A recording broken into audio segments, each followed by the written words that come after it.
What's up, you guys? My name is Hutch. I make videos and put them on the internet, and it is Saturday, October 4th. It is exactly 5 p.m. as I'm recording this video that I said I was going to record yesterday. I keep my fucking promises because you guys mean the world to me, and I want to see you naked. Some of you. So this is a video on Destiny, as you can clearly see. And the gameplay that you're going to be watching in the background is from the Vault of Glass on hard. And it's what I believe to be the two most difficult sections of this raid, particularly on hard. The first section is protecting the confluxes. First one conflux appears, then two, then you have to protect all three. You got to make sure that Vex don't sacrifice themselves to the conflux, all while you're being rushed by fucking Minotaurs and Fanatics and Hobgoblins and Goblins, and you got this Hydra asshole shooting shit at you in the middle the whole time. It's a huge pain in the ass, and it's super hard. And then the second part that you're going to see is when you have to bring the two relics back in from red and green when you're actually in the Vault of Glass right before you fight Atheon. Atheon, the boss fight, is pretty easy. It's not hard at all. Once you get the strat down, it's super quick. It should only take you a few times to get it. But the part leading up to fighting Atheon is really fucking hard. But I'm not going to give you tips on how to beat Vault of Glass. There's already plenty of videos for those. And if you haven't seen those videos, you can kind of just watch what we're doing and pay attention to the strat, because this is what worked for us. I'm sure there might be some better strats out there, but this is what we felt was the best way to beat these parts. But no, that's not the point of this video, guys. The point of this video is to announce that I'm going to be starting my career as an adult film star here pretty soon. I just got a gig at kink.com in San Francisco. I'm going to be doing a humiliation scene on the 17th. And that's going to be a lot of fun. I met a few of my co-stars last week, and you know, it's a little nerve-wracking at first when you meet these people and you're like, hey, I'm going to be like inside you. And then, you know, once you get past that part, it's actually pretty relaxing. The people in the industry are super comfortable with all this, and they make you feel at ease. And it just so happened they were looking for a skinny guy to fit this particular role, and I guess that there's a growing market for skinny men with humongous penises. No, I'm not doing porn. Get out of here. Get out of here, perverts. You actually believe me? I said that. No, I'm not doing porn. The point of this video is to discuss Destiny a month after launch. So it's been about a month, a few weeks, 3.5 weeks since the game came out. And I think this is the time. Whoa, phone. Beep at me. This is the time when you discuss a game like Destiny and give a full opinion. Not 2 days after it comes out. So when I saw major media outlets issuing their review of this game literally 2 days after it launched, I immediately in my head just thought, like, you're an idiot, that's a little harsh, but what you're doing is like kind of unethical, because you're trying to get your review out there as quickly as possible so you can capitalize on the traffic that you're going to get from discussing this game that's topical, new, and relevant. Instead of forming more detailed opinion based on extensive experience with the game, you play it for, what, a few days, and that's how you decide whether or not a game is good. At least IGN, and I could not. I found myself getting really pissed off at some of the criticisms that I saw the IGN reviewer give it. At least IGN waited like a week or two before they issued their full review. They did this thing, which I like. I think is a really good idea, and I think, good on them for not succumbing to the pressures of wanting to get a review out as quickly as possible. They do like a review in progress. So they'll have like the header on their site will say review in progress Destiny. And for this one, they had like a day 1 review and a day 2 review and a day 3 review where they discussed different aspects of the game as they were discovering it all together. I mean, there was one reviewer. I almost died right there. That would have been a wipe. There was one reviewer, um, but they would still bring in other members of the editorial staff to come in and discuss what they liked about the game and what they didn't like about the game. But man, some of the criticisms that I read there, though, like the reviewer even came out and said, you know, when I play video games, I more prefer to lone wolf it, and I felt like this game was punishing me for wanting to be a lone wolf. And when I read that, I'm like, well, it's a fucking MMO. I mean, it's not an MMO, but it kind of is. You know, it's the closest thing we've had to an MMO with a first-person shooter in a while. And you're complaining about being punished for lone wolfing it? Like, of course they're gonna punish you for like. This is a game that you either know people that you know people, and then you all buy the game together, and then you play it together, or you meet people either on forums or in the game itself. Although that's a little tricky because the fucking voice chat is non-existent for the most part. But this is not a game that you're supposed to lone wolf. I think you can play through the campaign by yourself, which would not be fun for me. I mean, I think it would be kind of fun.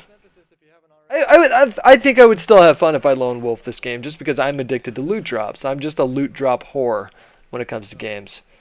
But complaining about the game because it punishes you for lone wolfing it is just, makes me so mad. I read stuff like that.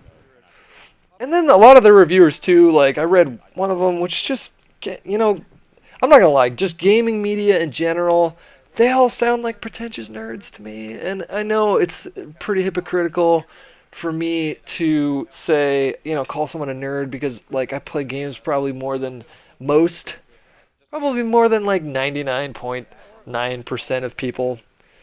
Like this is part of my job, and I'm afforded the luxury of having like the time with these games, so I can play Destiny for 60, 70 hours a week for a few weeks in its first launch month. Like a lot of people don't have time to do that. So I guess you can call me a nerd and no life too if you wanted to, and that's fine. I wouldn't get angry. But when I read like these fucking 25 paragraph reviews of a game complaining about the lack of story and then comparing it to their favorite like fucking, you know, Atlas Shrugged novel or some bullshit, I just get so mad. Cause like when I play video games, I'm not trying to read a book. Like I don't, that a lot of people play games for the story, and there are some games that I play for the story, like Borderlands is a good example. I love the story of fucking Borderlands and BioShock Infinite, but for the most part, I play games to have fun. And that doesn't mean like I'm not like a COD fanboy, and that's not like the only game that I play. And I don't play the single player mission on those games at all. I did the same with Halo. Like apparently Halo's got an awesome universe, which I know nothing about because I've never played any of the campaign in any Halo game ever. And that doesn't mean that I'm doing it wrong. That's just how I play video games. And so I went into Destiny with this sort of implied expectation that the universe and the characters and the story would be just good enough for me to invest just enough and not like question it too much while I'm getting awesome upgrades and awesome gear and awesome weapons and everything is just more awesome. That's the hook for me when I play a loot drop level up game like Destiny, is I want to be able to level up. I want to get better. And as long as I feel like I'm getting better, like my weapons are getting better and my armor is getting better and my abilities are getting better, as long as they do that right, then the universe itself is an afterthought to me. It's not going to be the thing that sustains my interest or attention over long stretches of time. What's going to sustain my interest and attention is the loot drop and the leveling up factor. That's what I focus on. And so when I read the fucking criticisms about the story and how there's so many holes and gaps, it's not like I literally got angry, but I would get irritated. And I guess it's not for me to say, well, you shouldn't play a game, expecting a fucking Martin Scorsese style. But on the same token, here's the thing. On the same token, by the same token, I agree. I think the story was they dropped the ball in some aspects when it came to the story. Like, I want to know why I was dead when you found me, and like, what brings me back to life? Is it the Traveler? Is he the only one that has the ability to do that? And why me specifically? And what battle was I fighting when I died? Was I always a guardian? And like, some of these things are apparently explained in the Grimoire cards on Bungie.net, but I'm not gonna fucking go to Bungie.net. I'm not gonna read the. I don't give a shit. You know what I mean? I can't be the only one who doesn't give a shit. I can't be the only one that like is kind of mildly bothered that I don't know enough about my character, but not enough to like give a shit. That's just me. So if you haven't already been able to tell, I like this game. I like it a lot. One thing that also really fucking bothered me, is that some people reviewed the game before the raid even came out. And the raid is like, it's like nothing else in the game. And maybe that's kind of the problem, right? I think a lot of people bought Destiny expecting that the whole game would be like the raid. Instead of like, go to this spot, deploy your ghost, fight off hordes of enemies, fight a bullet sponge ultra, done, go to tower, and then do the same shit over and over on a different planet.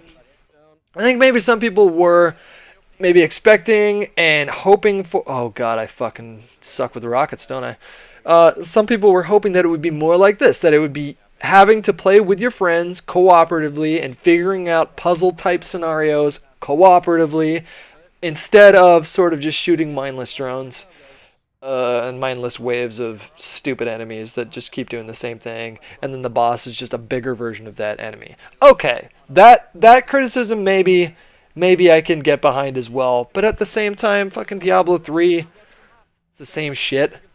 You're just grinding it out for hours and hours and hours, doing the same shit, hoping for some sweet gear. So why do we forgive a game like Diablo and then give a game like Destiny such a hard time for essentially doing the same sort of thing as this other game over here? I feel like I started a point there and then I forgot what I was talking about. But I think, in a lot of ways, the Destiny was a victim of its own hype and its own marketing.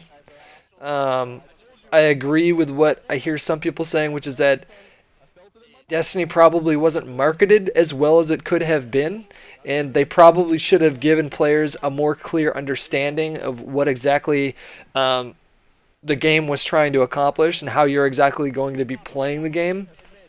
I think maybe if they would have done a better job communicating these things, then a lot of the backlash that they experienced wouldn't have happened. But I don't know whose fault that is. I don't know if that's an Activision thing or a Bungie, wow, or a Bungie thing, or whatever company Activision hired to help them with the I don't know who dropped the ball when it came to that, but I really love this game, and I think there are a lot of people out there that still haven't been sold on it and on the fence, and should I buy it? If you like loot drop games, if you like first-person shooters, if you liked Borderlands and that style of games, I think you will really enjoy this game.